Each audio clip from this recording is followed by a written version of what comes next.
There's a particular type of person who move through the world in a quietly unusual way. The moment they step into any room, something triggers inside them. An immediate, involuntary sense that things aren't quite right. Nobody is arguing. There's no obvious tension. Yet their brain has already completed its sweep. A glance that slid away too quickly.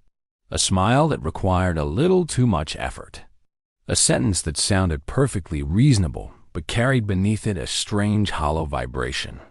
Most people who encounter someone like this assume their perceptiveness is enviable, some kind of remarkable gift. What they don't realize is that this razor-sharp sensitivity is actually a psychological snare. The real difficulty is that their mind has no power-down mode. They cannot simply sink into a moment and inhabit it.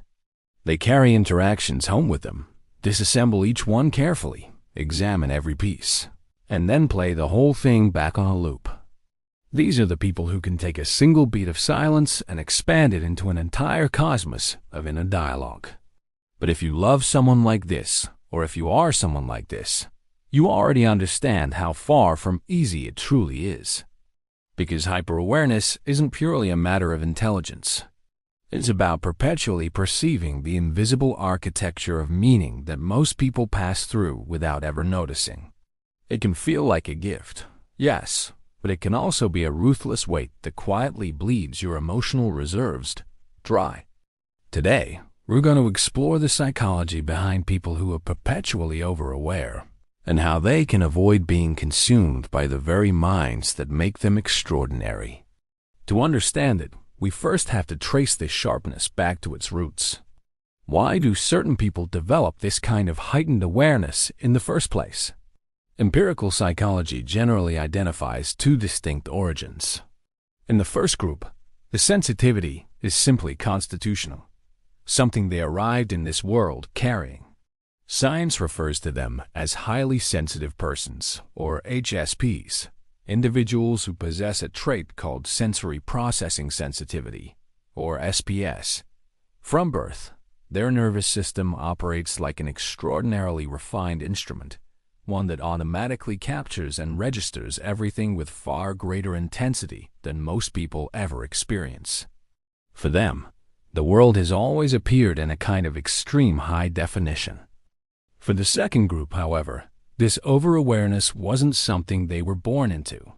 It was something they inherited through experience, specifically through survival. Neuroscience identifies this condition as hypervigilance, and it typically takes root inside emotionally volatile environments, most often during the earliest years of life. Picture a child being raised in a household where the emotional atmosphere shifts without warning. That child cannot afford to be carefree. They are forced to become their own radar system. Perhaps they memorize the exact sound of tires crunching on the driveway, just to gauge whether their father was returning home sober or not. They learn to calibrate their mother's anger from the specific sound of a cabinet being shut. They understood precisely which moments called for walking into the living room with a smile, and which ones demanded silent retreat into a corner. Biologically, what was happening is this. Their amygdala, the brain's built-in alarm, was perpetually firing. It was encoding a single relentless message. This place is not safe. Keep scanning. Stay ahead of whatever is coming. Nobody sat down and taught them this behavior. Their nervous system constructed it automatically, weaving a network of neurons specifically designed to anticipate emotional disasters before they could land. And as the years passed, that vigilance born from survival gradually transformed into something that felt like awareness. That awareness burrowed so deeply into who they were that it eventually became inseparable from their identity. When they grow into adults, they often turn this history against themselves. Why am I always in my head? There must be something fundamentally wrong with me. But there isn't. They aren't broken. They are simply carrying a form of intelligence that was forged through the necessity of surviving. The armor that once shielded them has, over time, grown into their skin itself. So once that armor, that enormous awareness, steps into adult life, how does it actually appear? Let's begin with the first sign: living in a permanent state of analysis. This is the most visible sign, and also the one that devours the most energy. For the average person, a conversation is simply a conversation. But for them, the mind is always silently running a complex background equation. Consider a real scenario. Their manager sends a Slack message at 4 in the afternoon. Come see me for a minute later. For most people, this is just a routine meeting. But the instant they read those words, a quiet current of unease moves through them. Something in the phrasing registers as subtly cold, an almost imperceptible emotional distance. Their mind immediately pivots inward. Is something wrong? Did I make a mistake? They don't simply hear words. They register the fraction of a second delay before someone reaches out to compliment their work.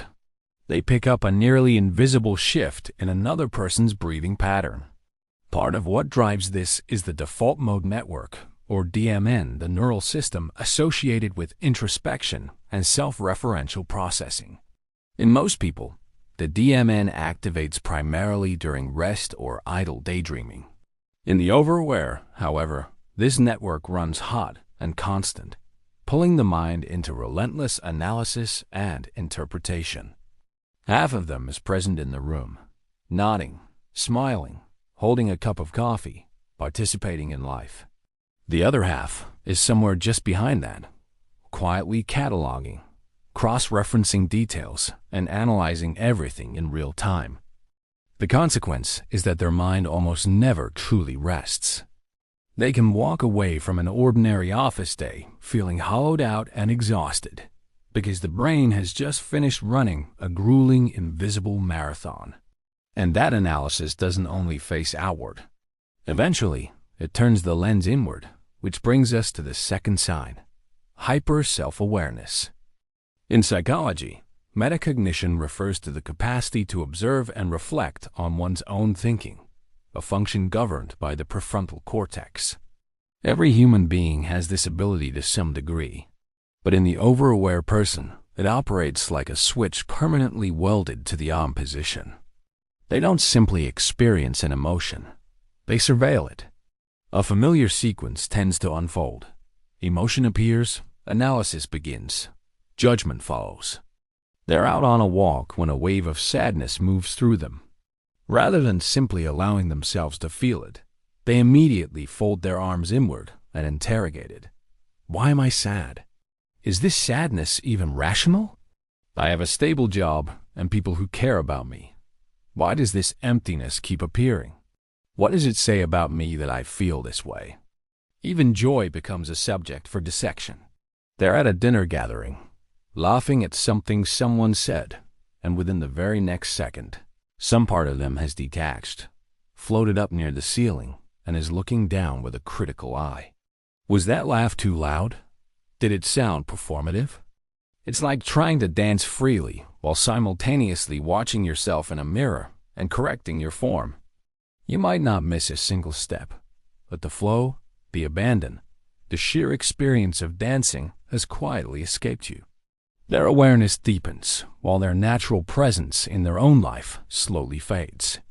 When this internal camera runs without pause, something begins to erode in how they experience connection.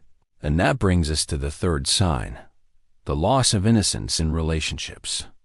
Deep awareness gives them the ability to perceive the backstage machinery of human behavior. Psychology describes this as heightened mentalizing, a sophisticated capacity for inferring what drives other people's actions, closely linked to what researchers call theory of mind.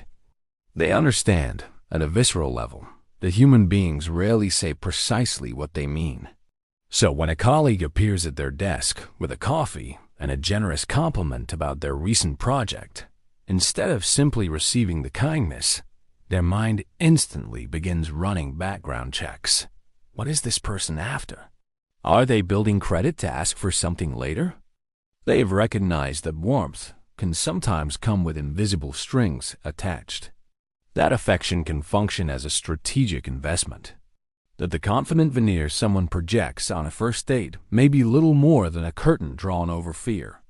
This recognition creates a particular and quiet kind of grief, not the loss of childhood innocence, but something else, the loss of relational innocence.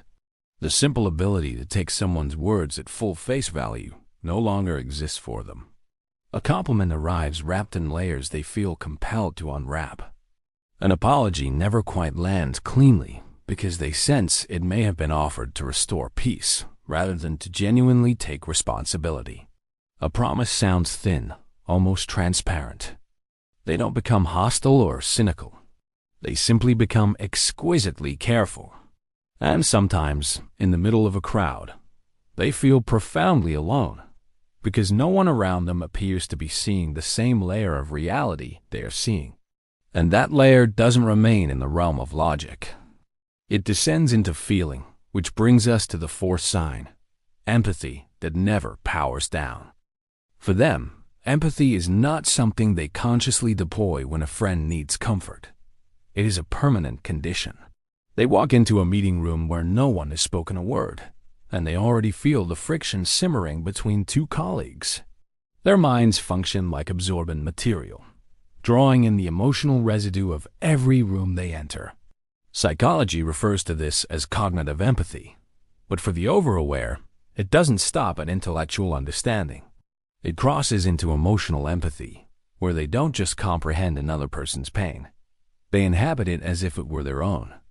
This connects to what neuroscience has identified as mirror neuron activity. When they witness someone experiencing an emotion, corresponding neural pathways fire inside them as though they themselves are going through the same thing. But in their case, it doesn't merely mirror, it absorbs. The stranger on the bus bouncing their leg with nervous energy sends a subtle ripple of anxiety into their own chest. A friend describes their divorce over coffee, and 3 days later that weight is still sitting quietly inside them. The result is that they become the emotional stabilizer for everyone around them. They know exactly how to soften their tone, how to select words carefully enough to ease a tense room. People gravitate toward them, feeling seen, felt, understood. But the cost of all this is profound fatigue. They become a vessel for everyone else's emotional overflow. And at the end of the day, the person who makes everyone else feel understood is often the one least likely to have someone return that understanding to them. Those unprocessed emotions don't dissolve. They migrate into the body, which leads to the fifth sign, awareness that fuses with the physical and with anxiety. Awareness doesn't live only in the mind. Science refers to this as interoception, the brain's capacity to sense the body's internal state, processed through the insular cortex. In overaware people, this interoceptive system tends to be extraordinarily sensitive. They drink an espresso, and their pulse quickens slightly from the caffeine. For most people, this is simply alertness. But inside their nervous system, the brain detects the elevated heartbeat, cross-references it against its internal database, and sounds an alarm. Elevated heartbeat means danger. A panic attack may be imminent. Ordinary physical sensations become distorted into urgent warning signals. This triggers a punishing feedback loop. A physical sensation appears. The brain misreads it as a threat. The body activates its stress response and floods itself with cortisol, which then generates stronger physical sensations, which the brain misreads again. The result is a body that feels like it's continuously broadcasting emergency frequencies, even during the most genuinely ordinary moments. When the signals from body and emotion become too dense to hold, the mind searches for one final exit, a way to reassert order. That is the point at which awareness quietly transforms from a tool of observation into a mechanism of control. Not control over other people, not in any aggressive sense, but a subtle internal defensive maneuver. It operates from an unspoken conviction. If they can anticipate every variable, pain will never again catch them off guard. Understanding becomes armor. They believe that if they can identify the point of impact before it arrives, they can survive it without collapsing. So the mind runs simulations, quietly, ceaselessly, in the background. What if this person withdraws? What if everything they've spent years building suddenly disappears? If the worst does happen, how should they carry themselves so they don't shatter? This is what psychology calls analysis paralysis, becoming stranded inside an endless labyrinth of hypotheticals, inhabiting 10 possible futures simultaneously while dissecting risk from every conceivable angle, even when the present moment hasn't yet finished unfolding. This perpetual vigilance keeps them perpetually displaced from the now. And this is the cruelest irony of the strategy. In the act of trying to stay ahead of pain, they quietly step outside their own life. Rather than moving through experience with openness, with all its glorious uncertainty and unexpected beauty, they begin to manage life the way one manages a crisis. Protection displaces presence, and they are left exhausted from standing guard against futures that haven't happened yet. So what is available to them? They cannot simply switch off the awareness. Asking them to do that would be like asking someone with extraordinary vision to deliberately blur what they see. The answer isn't to see less. The answer is to stop carrying everything that they see. In psychotherapy, this journey typically involves learning to set genuine emotional limits and gradually reshaping their patterns of thought. They need to develop the ability to notice and then consciously choose not to absorb. People who have found their way through this often anchor themselves to 3 liberating principles. The first, not every silence conceals a message. If someone takes a while to reply to a message, they may simply be drained. If a colleague passes by without acknowledging them, perhaps they're dealing with a headache. Learning not to make everything about themselves becomes essential. The second, not every emotion that surfaces needs to be solved. Anxiety may rise. Instead of immediately launching an investigation into its origins, they practice simply saying, "My chest is tight. My heart is moving faster. This is just a physical sensation." They observe it without assigning it meaning, and they allow it to pass through. The third, not every insight demands an audience or an action. They may see someone's insecurity with perfect clarity, but they are not obligated to become that person's therapist. They may detect signs of fragility in a relationship, and sometimes the wisest response is simply to take a step back and do nothing. Slowly, they come to understand that perception is only truly a gift when it arrives with boundaries, when they know what is theirs to hold, and what belongs to the world alone. As they practice this art of release, something quietly extraordinary begins to occur. The awareness doesn't vanish. It transforms. It becomes gentler, more seasoned. They still see into the deeper nature of people, but they no longer feel compelled to hold every imperfection they find there. They can still sense the energy filling a room, but they are no longer swept up by its current. The interior shift is everything. They move from using awareness as a means of prediction to using it as a means of genuine presence. They move from operating inside fear to operating inside curiosity. Instead of quietly interrogating whether someone's smile is authentic, they let themselves sit in the sunlight with a good cup of coffee and simply breathe. Their life becomes lighter, not because the external world grows simpler, not because people suddenly become easier to read or less complicated in their motives. The world remains as contradictory and layered as it always was.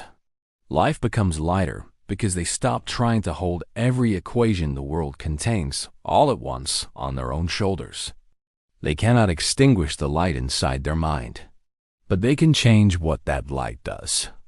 They can shift it from a concentrated beam that illuminates every crack and flaw into something warmer, a candle. One that burns with enough light to understand the fragility of being human, but gently enough to offer that warmth back to themselves as well. These are the ones who think in depth, the ones who feel in depth. If you ever look at them and mistake their stillness for indifference, look again. What you're seeing is something closer to wisdom, a wisdom that has learned to understand life rather than be held captive by it. If any of this feels familiar, if somewhere in this portrait of the over-aware you recognize yourself, Leave a comment about which sign resonated most. And please remember, you are not walking this path alone. The depth you carry is not a deficiency. It is a gift still in the process of being understood, still waiting to be met with the compassion it deserves. If this gave you even a small sense of relief or a fresh way of seeing who you are, please like this video and pass it along to someone who might need it. Someone who also knows the particular exhaustion of a mind that never fully goes quiet. Your willingness to understand today might be exactly the comfort they've been waiting for. Thank you for staying with me until the end. Subscribe so you don't miss what's coming next. Take care, and I'll see you soon.